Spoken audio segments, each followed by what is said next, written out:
স্বৈরাচার বিরোধী আন্দোলন করি না, আমরা তো আপনাকে খুব বেশি দিন সহযোগিতা করতে পারবো না মিস্টার তারেক রহমান। আমরা তো খুব বেশি দিন আপনার সরকারের স্থিতিশীলতা বজায় রাখার চেষ্টা করতে পারবো না।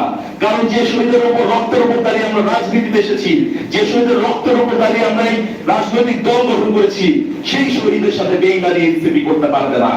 তাই যদি ঈদ পরবর্তী সংসদ অধিবেশনে জুলাই সনদকে গ্রহণ করা না হয়, বাংলাদেশের অন্য কোন রাজনৈতিক দলের ভূমিকা কি হবে আমরা বলতে পারি না।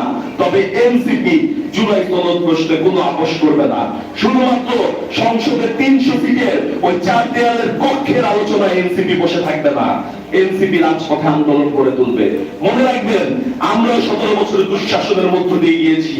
আমাদের নেতারা জুলাই গণঅভ্যুত্থানকে তিলে তিলে একটি ছাত্র আন্দোলনকে গণঅভ্যুত্থানে পরিণত করেছেন।